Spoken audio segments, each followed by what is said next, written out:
Bismillahirrahmanirrahim. Assalamualaikum warahmatullahi wabarakatuh.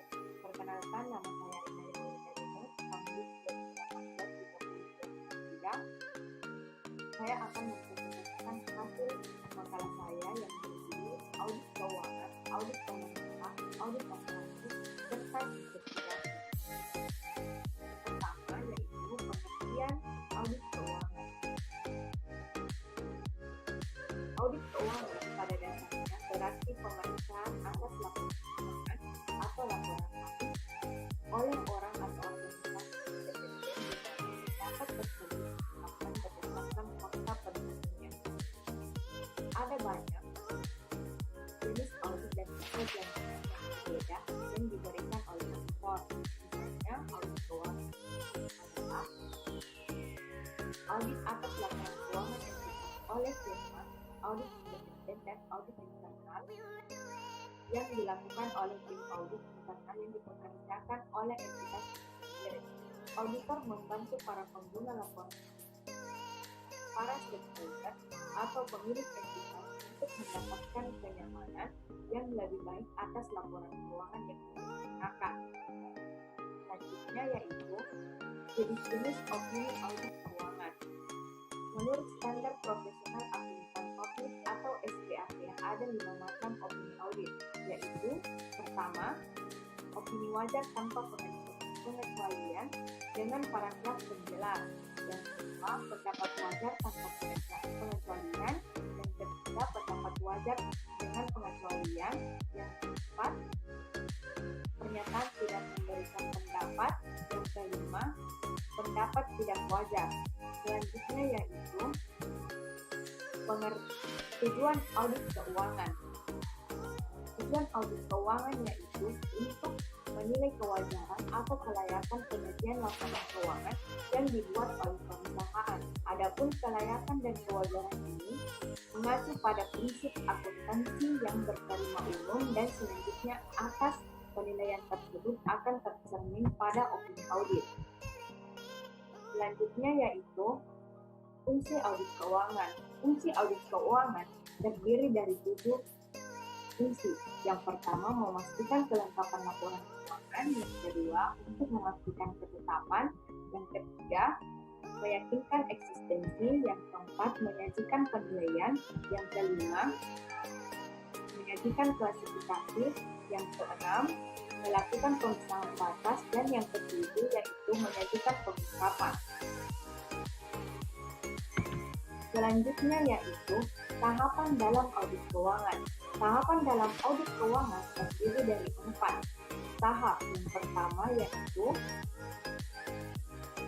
merencanakan dan merancang pendekatan audit. Yang kedua, melaksanakan uji pengendalian dan uji substantif. Yang ketiga yaitu mengimplementasikan prosedur analisis dan uji dan saldo. Dan yang terakhir yaitu melengkapi proses audit dan menerbitkan laporan audit. Selanjutnya yaitu pengertian audit pemerintah. Audit sektor pemerintah adalah pemeriksaan terhadap pemerintah yang dilakukan untuk mengetahui pertanggungjawaban atau akuntabilitas atas pengelolaan dana masyarakat atau public money dan bertujuan untuk membandingkan hasil pencapaian program, fungsi atau kegiatan sesuai dengan tujuan yang telah ditetapkan sebelumnya. Selanjutnya yaitu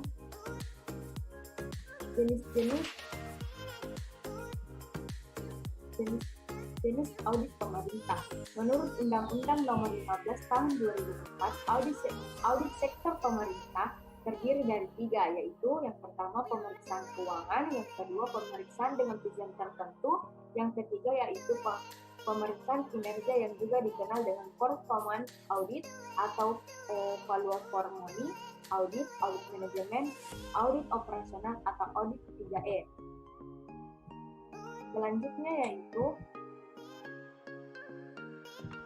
standar umum audit pemerintah. Standar umum audit pemerintah terdiri atas 3. Yang pertama, kuantitatif. Staf melaksanakan audit harus secara kolektif, memiliki percakapan profesional yang memadai untuk tugas yang disyaratkan. Yang kedua, dalam pelaksanaan audit dan penyusunan pelaporannya auditor wajib menggunakan kemahiran profesional secara cermat dan seksama. Dan yang ketiga, dalam semua hal yang berkaitan dengan pekerjaan audit harus independen, bebas dari gangguan independensi yang bersifat pribadi dan yang di luar pribadinya, yang dapat mempengaruhi independensinya, serta harus dapat mempertahankan sikap dan pengambilan yang independen.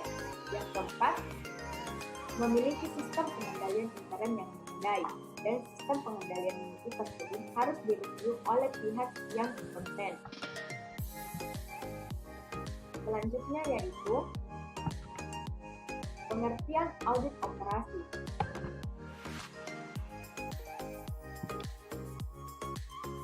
Audit operasi yaitu suatu proses sistematis untuk menilai kegiatan operasional perusahaan apakah sudah dilakukan secara efektif, efisien, dan ekonomis, serta memberikan rekomendasi perbaikan kepada pihak manajemen sehingga keberlangsungan kegiatan perusahaan dapat berjalan dengan baik.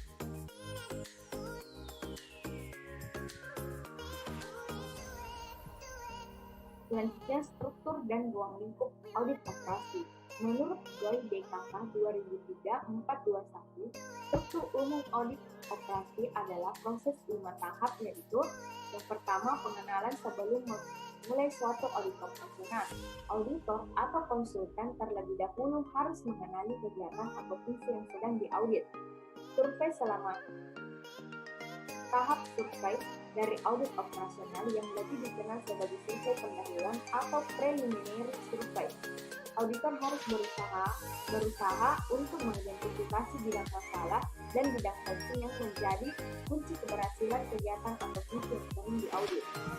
Yang ketiga, pengembangan program. Pada awalnya, auditor menyusun program pekerjaan berdasarkan tujuan audit yang merinci pengujian dan analisis yang harus dilaksanakan atas bidang-bidang yang dianggap penting dari hasil survei pendahuluan. Yang keempat, pelaksanaan audit. Pelaksanaan audit merupakan tahap utama dari audit operasional. Yang kelima, pelaporan tahap.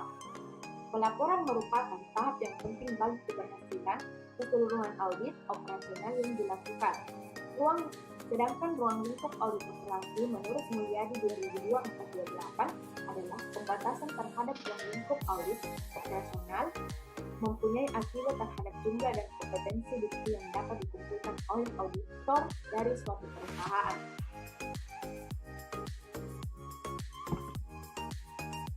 Selanjutnya yaitu tujuan dan manfaat audit operasi. Tujuan utama audit operasi adalah mengevaluasi efektivitas dan efisiensi organisasi. Namun, audit operasi juga menjangkau aspek yang berbeda yaitu ekonomisasi. Manfaat yang dapat diperoleh dengan adanya audit operasi menurut Tunggal tahun 2014 adalah yang pertama, memberi informasi operasi yang relevan dan tepat waktu untuk pengambilan keputusan. Yang kedua, membantu manajemen dalam mengevaluasi catatan, laporan-laporan dan pengendalian. Yang ketiga, memastikan ketaatan terhadap kebijakan manajerial yang ditetapkan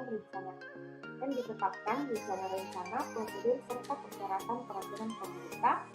Yang keempat, mengidentifikasi area masalah potensial pada tahap ini untuk menentukan tindakan preventif yang akan diambil.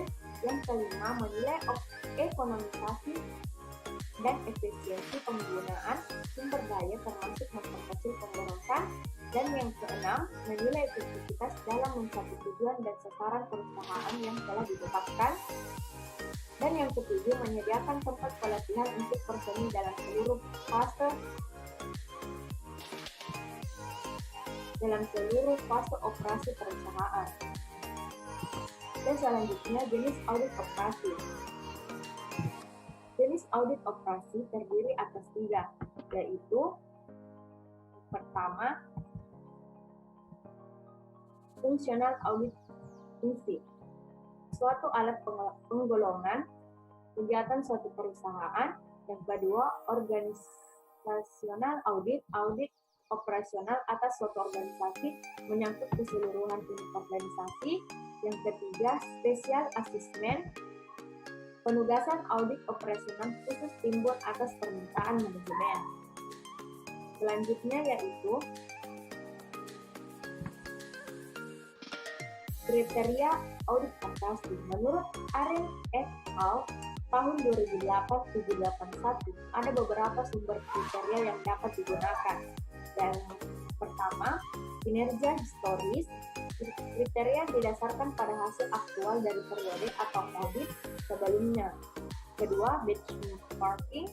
Kriteria yang ditetapkan berdasarkan hasil yang dicapai oleh entitas yang sama dalam organisasi secara keseluruhan atau di luar organisasi. Yang ketiga, standar rekayasa.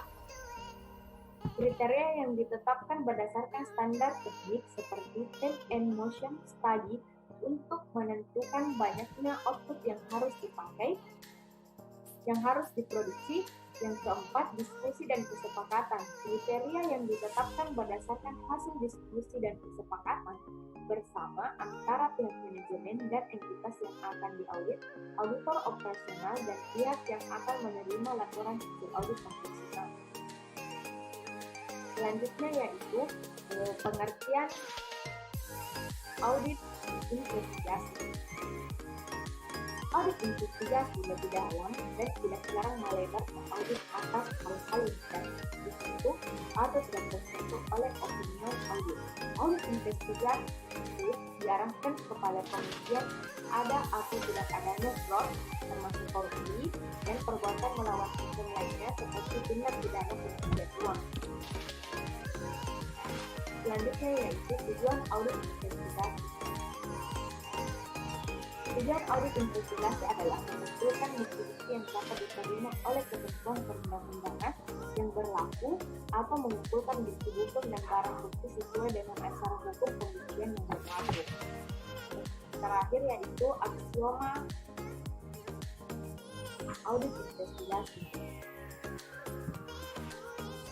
Aksioma atau postulate adalah pernyataan atau proposition yang telah dibuktikan atau tidak diperagakan dan dianggap sudah jelas dengan sendirinya atau self-evident.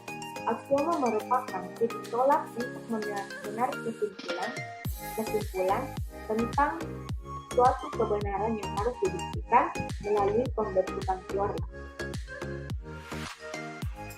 Sekian pemaparan dari saya. Jika masih berkurang, mohon dimaafkan. Wabillahi taufiq wal hidayah. Wassalamualaikum warahmatullahi wabarakatuh.